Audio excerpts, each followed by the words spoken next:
So introduce myself. Hi, I'm Gary, and and I'm an addict. You know, it's kind of like that, feels like that we're sitting here, a bunch of addicts, talking about our addiction, right? I'm thinking, here we are, look at it. I mean, I'm more than likely older than, maybe twice as old as some of y'all, but I'm definitely older. An analogy to that as a painter that was brought up to me by one of my mentors was small brush, small mind. And I said, shit, I ain't about, and he ain't about painting landscapes or portraits or detail work. He's about a concept that a big brush makes a different mark than a small brush. To get to a place like this is actually what my art school should have been. It was, um, without the equipment, you know, without no saws, they had a table saw, no saws. You bring your own hammer, you know, no clay. I mean, they had pots. Well, no, they always they had clay. That was a whole separate department. But you know, it was an applied art school in the beginning, so it wasn't about fine art, and that department had to be had to grow into the needs of the students that were fine art students, and not for basically a degree or for application in design or anything applied. It was strictly for fine art, which means then you're going to be trained in how to see things from an aesthetic perspective and kind of understand what aesthetics are. Um, and then historically how a aesthetic develops from a culture and the richness of that, and then you can relate it to all different cultures and everything. But my interest is and has always been in making the mark. There's more to this than just how to paint a tree or how to do a figure and how to make that Renaissance turn. How to do that gelato thing, that giotto, right? How to do that. I don't care about that, you know? I mean, I don't care about that, so I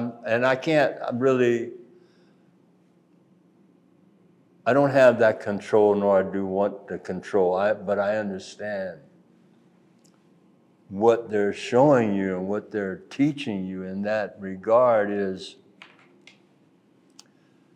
draw the idea. That suggestion right there would set a flame in someone who is inclined, because you can sit there and talk a blue streak and not get your idea across. On the other hand, if you draw the idea and express yourself, then it's more likely going to be understandable, because now you're presenting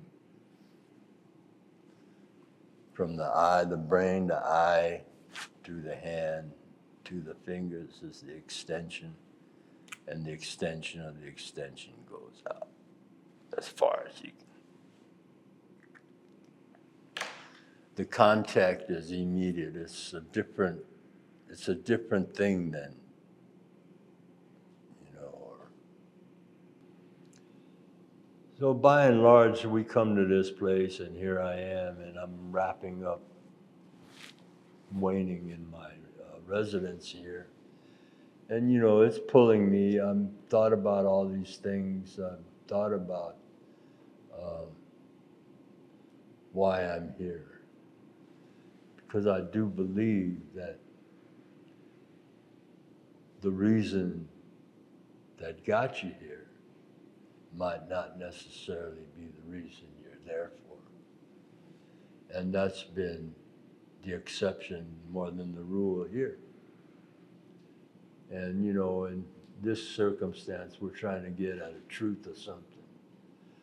I am, because truthfully, I like to know where it's coming from. Bottom line, for myself. And then if that's what I'm here for,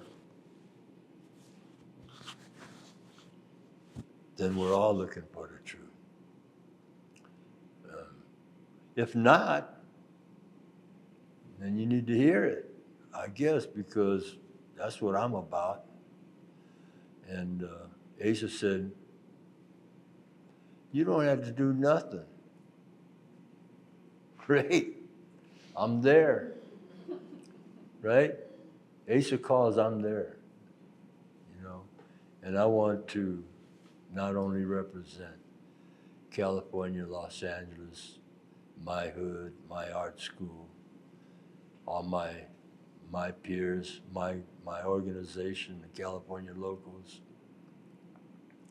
and Can and Asa and all you guys we're just all in the same boat, moving forward and ever expanding. That's what I'm experiencing, because I'm not back here trying to, I don't have the vision. The visionaries out there visualizing right now as we speak. But I trust Asa. I know he ain't going to put me in a position that's going to be detrimental.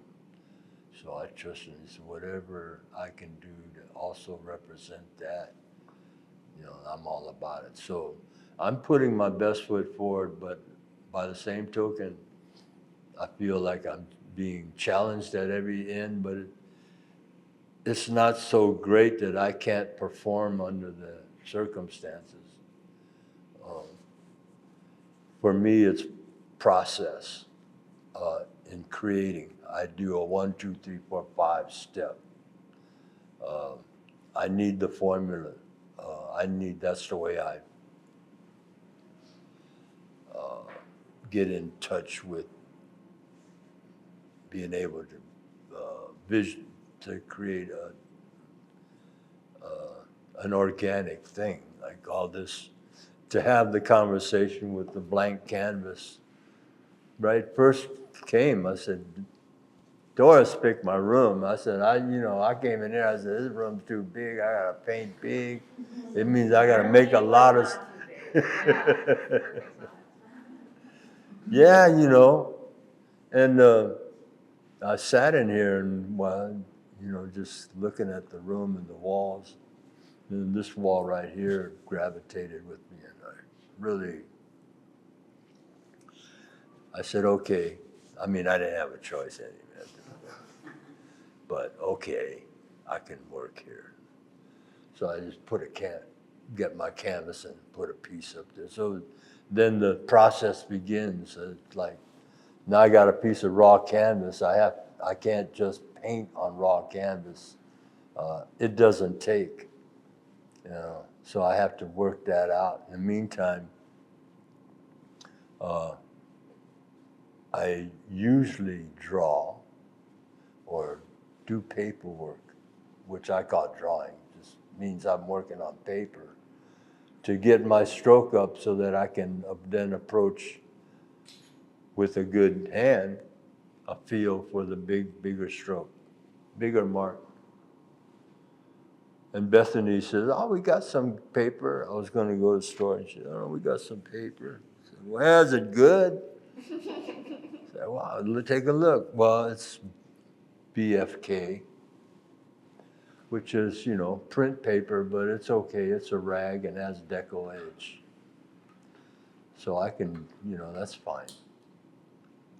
She brings me a few sheets, and I said, oh, great. I got 3 sheets and do some brushwork.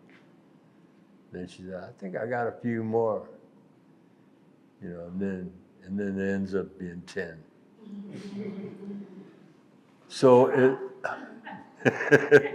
so yeah, I recycle the shit. I don't care. It's just, I have the room for it right now because I'm still trying to figure out the paint on raw canvas. In the meantime, this is my mark, and it's my expression. And now being pushed here to print, etch. There's a test etch on that table by Marlowe. So I went from that, and then I'm working with Indrani, and she's probably washing plates for me now, and we'll get some etching. So I got the drawings on paper. We'll get some etching. While I'm doing the etching, I brought with me 2 ideas from California, and one was my attitude and my approach to painting was to loosen up, and the second was that I was going to be making objects or having the opportunity to make objects, and I brought those drawings that over there by the painting of obelisks. The ones on top. So they're just kind of outlines of some idea of the notion being the Tower of Babel and communication and perception.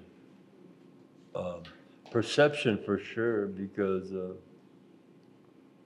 when I was looking up what McCall was, I looked at McCall. I pulled up McCullough, and it was specifically the McCullough effect. And the McCullough effect was a study that was done on perception, color perception, the pathology of the eye, and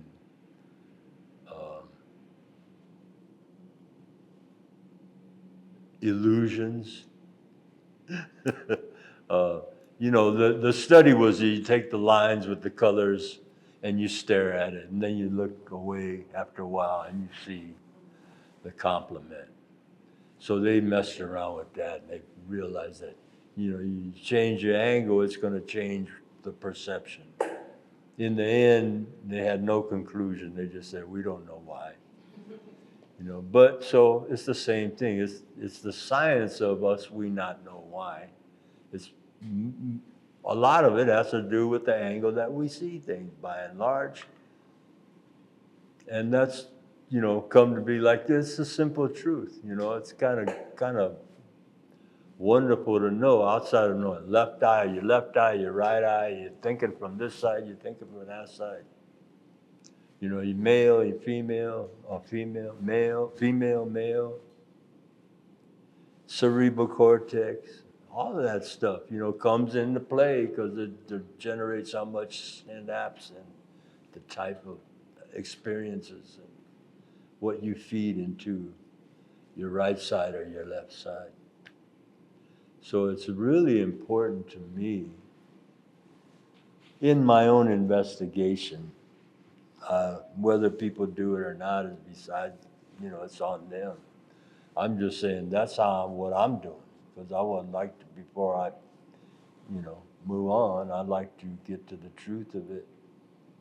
Whether or not I get there, I'm addicted to the thing and have opened up a black hole, and I'm still falling down it like the rest of us. In fact, I don't see no bottom. But, that's good. That's like, this can go on forever in some way, shape, or form. So I'm down with that. Any questions?